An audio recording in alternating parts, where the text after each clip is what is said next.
जय जी। राजस्थान। राधा वल्लभ श्री हरि। जी। राधा वल्लभ श्री हरिवंश महाराज जी।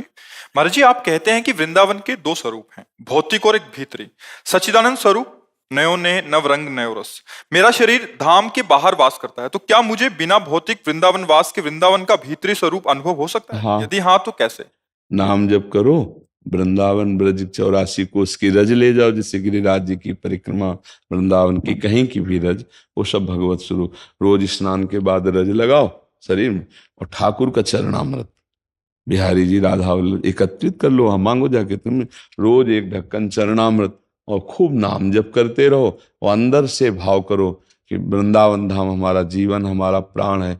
मैं वास नहीं कर पा रहा हूं, लेकिन मुझे मिलेगा वृंदावन। जो इच्छा करी हो मन माही, हरि प्रसाद कछ दुर्लभ नाहि। ऐसे उपासक को वृंदावन स्वीकार कर लेता है, पर रज शरीर में लगनी चाहिए। ये बात पकड़ लेना, अगर पकड़ लिए तो समझ लो कि भगवान की विशुद्ध कृपा हो गई। नहीं तो केवल सुनने मात्र से बात नहीं बनती, सुन के उसको आचरण में। रोज वृंदावन की शरीर में रज लगावे, चरणामृत पिए।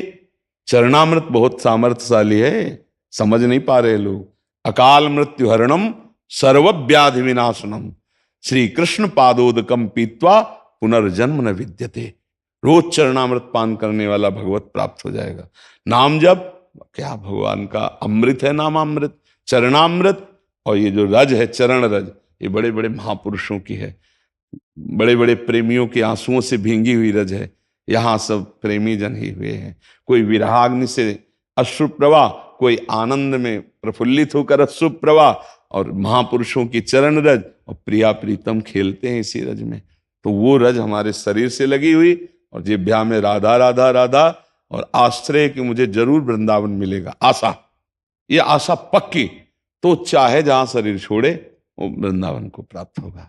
और कभी कभी जब समय मिले तो आ जाया करो वृंदावन, दर्शन कर गए और अपने सीसी कैमरा में भर ले गए, और रोज आ जाया करो। कैसे? भाव से। मान लो आधा घंटा सुबह सुबह उठ के बैठे, अब हम वृंदावन पहुंचे, परिक्रमा मार्ग को प्रणाम किया, पूरी परिक्रमा दी, अब यमुना जी में आचमन किया, अब बिहारी जी के दर्शन करने, 10-15 मिनट में पूरा सब हो जाएगा। रोज परिक्रमा हो जाएगी, रोज दर्शन हो जाएगा। और अमुक जगह गए, फिर उनके संत को प्रणाम किया, फिर वो हमारी तरफ देखे, फिर पूरा मन से जैसे। तो वृंदावन को चिंतवन, यह दीप उर्बार, कोटि जन्म के अघतमय काट करे उजियार। बोले वृंदावन का ऐसा चिंतन करोड़ों जन्मों के पापों का नाश करके प्रेम का प्रकाश कर देता है। समझ गए? और जब प्रेम का प्रकाश होता है तो चिदानंद वृंदावन आंखों में झलकता है। चाहे वो अमेरिका में रहे, चाहे वो हॉलैंड में रहे, चाहे जहां रहे, वो वृंदावन कोई जड़ देश थोड़ी है, जहां चैतन्य घन वृंदावन प्रकाशित हुआ। तो भगवत रसिक जी महाराज कह रहे हैं, हमारे उर वृंदावन और माया काल जहां नहीं व्यापे, जहां रसिक सिर मोर, हमारे उर वृंदावन। और यहीं प्रकाशित हो जाएगा वृंदावन। समझ रहे? हाँ, खूब नाम जप करो, रज लगाओ, चरणामृत पियो, और भगवद आश्रित होकर कर्तव्य कर्म करो। माता पिता परिवार को सुख देने के लिए धर्म पूर्वक मेहनत करके धन कमाओ। हाँ, जो पद मिले, जो सेवा मिले, भगवान को समर्पित करो। भगवान की सेवा है, पापाचरण ना हो, बढ़िया काम बन जाएगा। ठीक है? देखो गीता वाटिका गोरखपुर में है ना, वहीं वृंदावन का अनुभव राधा बाबा, भाई जी महाराज और भी महाभागवत जन कर जो किए, कर रहे और करते रहेंगे। तो वृंदावन की रज का सेवन हो। देखो वहां गिरिराज जी का स्थापन किया बाबा ने, ब्रज रज वहां पड़ी हुई है, यहाँ की रज लेके सब। ये तो ये रज का सेवन, चरणामृत सेवन, तो आप वृंदावन वासी ही माने जाओगे, क्योंकि रजोपसेवी हो और वृंदावन की आशा है।